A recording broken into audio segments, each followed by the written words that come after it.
நடைபெற இருக்கின்ற நாடாளுமன்ற தேர்தலில் இந்தியா கூட்டணிக்கு தமிழகத்திலே தலைமை தாங்குகிற திராவிட முன்னேற்றக் கழகத்தின் தலைமையிலான கூட்டணியில் இணைந்து பணியாற்றுவது திராவிட இயக்கத்தை மென்மேலும் வலுப்படுத்துவதற்கு எங்களுடைய அனைத்து சக்திகளையும் அதற்கு பயன்படுத்துவோம். இனி நிரந்தரமாக திமுகவுக்கு பக்கபலமாக இருப்போம் என்று நான் கூறியிருக்கிறேன்.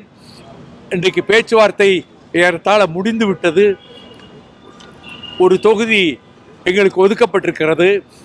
அந்த தொகுதி எது என்பது மற்ற கட்சிகளோடெல்லாம் பேசி முடித்துவிட்டு அதற்கு பிறகு கூறுவதாக உறுதி கொடுத்திருக்கிறார்கள்.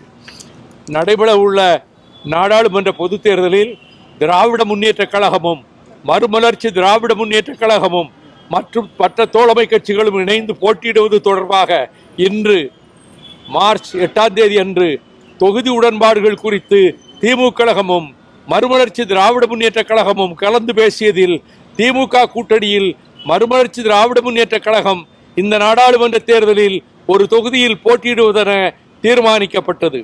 இது திமுக தலைவர் அவர்கள் தளபதி ஸ்டாலின் அவர்கள் நானும் கையெழுத்து போட்டிருக்கிறேன்.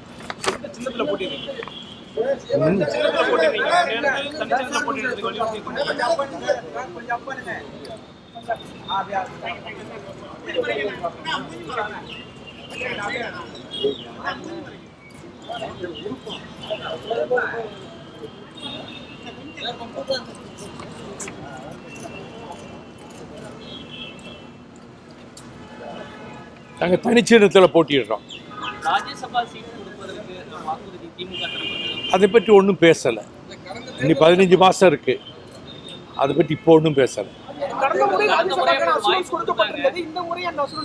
அப்புறம் 1 மாதத்துல எலெக்ஷன் வந்தது. அப்போ கடந்த முறை எல்லாம் 1 மாத இடைவெளிக்குள்ள இனி 15 மாதம் இருக்கு. அதனால அந்த கட்டத்தில் பேச வேண்டிய நேரத்தில் வந்து பேசுவோம்.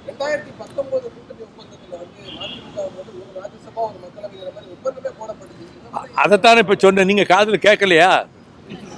அது 1 மாசம் தான் இடைவெளி இருந்தது, அதை போட முடிஞ்சது. இனி 15 மாசம் இருக்கு. அந்த கட்டத்திலே வந்து நாங்க பேசுவோம் அப்படின்னு பண்ணுவேன். நான் 6 தொகுதி எல்லாம் விருப்பமா கொடுக்கலையே. நாங்க என்ன கொடுத்தோன்னு உங்களுக்கு எப்படி தெரியும்? தெரியாது உங்களுக்கு. இல்லை இல்லை இல்லை, மனநிறைவோடு தான் இருக்கிறேன். நாங்கள் எல்லாருமே மனநிறைவோடு தான் இருக்கிறோம்.